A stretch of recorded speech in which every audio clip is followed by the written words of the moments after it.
Students welcome to my channel set commerce classes. मैं हूं Praveen sir और मैं इस वीडियो में आप लोगों से डिस्कस करने जा रहा हूं solution of question number 44 of chapter admission of a partner from the book T.S.. Grewal.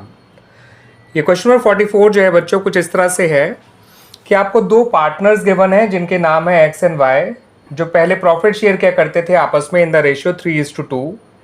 इन्होंने जेड को नया पार्टनर बनाया फॉर 1/4 शेयर और जिस दिन जेड का एडमिशन हुआ इनटू द फर्म उस दिन इनकी बुक्स में इन्वेस्टमेंट अपीयर कर रही थी एट ₹80,000। अब आधी इन्वेस्टमेंट्स को पार्टनर एक्स और वाई ने अपने प्रॉफिट शेयरिंग रेशियो में टेक ओवर कर लिया एट बुक वैल्यू। 80,000 का 40 हो गया, सॉरी हाफ हो गया बच्चों 40,000, और उसको बुक वैल्यू पे ही टेक ओवर किया है एक्स और वाई ने अपने प्रॉफिट शेयरिंग रेशियो में। कौन से प्रॉफिट शेयरिंग रेशियो में किया होगा बच्चों? अपने ओल्ड प्रॉफिट शेयरिंग रेशियो में। ठीक है बच्चों, तो 80,000 का हाफ यानी 40,000 जिसको बुक वैल्यू पे टेक ओवर किया है एक्स और वाई ने अपने ओल्ड प्रॉफिट शेयरिंग रेशियो में। अब जो रिमेनिंग इन्वेस्टमेंट है उसकी बुक वैल्यू तो 40,000 ही रहेगी क्योंकि रिमेनिंग भी हाफ ही है, लेकिन उनकी जो वैल्यू अब लगाई गई है वो है ₹50,000। तो रिमेनिंग इन्वेस्टमेंट जिसकी बुक वैल्यू तो 40,000 है मगर उनको अब वैल्यू किया गया है एट ₹50,000, यानी रिमेनिंग इन्वेस्टमेंट में आपको 10,000 का गेन हो रहा है।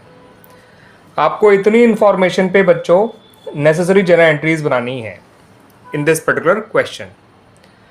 तो बच्चों सबसे पहली एंट्री जो आप बनाएंगे वो इन्वेस्टमेंट को टेक ओवर करने की बनाएंगे बाय एक्स एंड वाई। उसकी एंट्री बहुत ही सिंपल है बच्चों। इन्वेस्टमेंट टेक ओवर करने की एंट्री होती है पार्टनर्स कैपिटल अकाउंट डेबिट, क्योंकि पार्टनर अगर कोई एसेट टेक ओवर करके बिजनेस से ले जाते हैं तो as a result of that उनकी कैपिटल रिड्यूस हो जाती है, और कैपिटल जब रिड्यूस होती है तो वो डेबिट की जाती है, और इन्वेस्टमेंट एक एसेट है वो भी रिड्यूस हो गई है, और एसेट जब रिड्यूस होती है तो वो क्रेडिट की जाती है। 40,000 की इन्वेस्टमेंट को इन्होंने बुक वैल्यू पे टेक ओवर किया है तो यहाँ 40,000 ही आएगा। ओल्ड प्रॉफिट शेयरिंग रेशियो में टेक ओवर किया है तो 3:2 में बांटिए 40,000 को, तो ये 24,000 और 16,000 आ जाएगा। अब बाकी इन्वेस्टमेंट जो आधी है उसकी बुक वैल्यू तो 40,000 है मगर उसकी वैल्यू जो अब लगाई गई है नई वैल्यू वो 50,000 है। ठीक है, इसका मतलब इस इन्वेस्टमेंट में हमें 10,000 का फ़ायदा हो रहा है। फ़ायदे से रिवोल्यूशन तो क्रेडिट हो जाता है और इन्वेस्टमेंट डेबिट हो जाएगी, और वैसे भी जब इन्वेस्टमेंट बढ़ा करती है तो वो डेबिट ही हुआ करती है।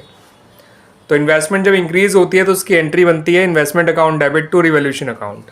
ठीक है बच्चों, क्योंकि इन्वेस्टमेंट की वैल्यू बढ़ने से हमें फ़ायदा हो रहा है और फ़ायदे से रिवोल्यूशन अकाउंट क्रेडिट होता है। ठीक है बच्चों, जो इन्वेस्टमेंट उन्होंने बुक वैल्यू पे टेक ओवर करती है उसमें ना ही कोई फ़ायदा हुआ था ना ही कोई नुकसान। दैट्स वाई वहाँ पे रिवोल्यूशन अकाउंट का नाम नहीं आया उस एसेट के लिए, उस इन्वेस्टमेंट के लिए जिसको इन लोगों ने टेक ओवर किया था। मगर बाकी इन्वेस्टमेंट जो रिवैल्यू करी गई तो उसमें हमें 10,000 का फ़ायदा हो रहा था, इसलिए हमने उसको रिवोल्यूशन अकाउंट के थ्रू रिकॉर्ड किया। इन्वेस्टमेंट का बढ़ना फ़ायदा होता है इसलिए रिवोल्यूशन क्रेडिट हुआ, और इन्वेस्टमेंट जब बढ़ती है तो वो डेबिट होती है इसलिए इन्वेस्टमेंट अकाउंट डेबिट हुआ। अब इस क्वेश्चन में और कोई फर्दर इन्फॉर्मेशन नहीं है, तो रिवोल्यूशन का जितना भी गेन हुआ है ये ₹10,000 का, इसको हम पार्टनर्स में ही डिस्ट्रीब्यूट कर देंगे in their old profit sharing ratio जो कि 3:2 है। तो उसको फ़ायदे को हम पार्टनर से जब बांटेंगे तो उसकी एंट्री बनेगी रिवोल्यूशन अकाउंट डेबिट। जब रिवोल्यूशन के फ़ायदे को पार्टनर्स में डिस्ट्रीब्यूट किया जाता है तो रिवोल्यूशन क्रेडिट डेबिट हो जाता है बच्चों, इस बात को ध्यान रखिएगा। और ये जो भी रिवोल्यूशन का फ़ायदा है इसे हम पार्टनर्स के पुराने रेशियो में ही डिस्ट्रीब्यूट करेंगे, तो एक्स और वाई के कैपिटल अकाउंट जो है वो क्रेडिट हो जाएंगे ऐसा करने से। ठीक है बच्चों, तो 10,000 से यहाँ पर रिवोल्यूशन अकाउंट डेबिट हो जाएगा, एक्स और वाई क्रेडिट हो जाएंगे विद ₹6,000 एंड ₹4,000।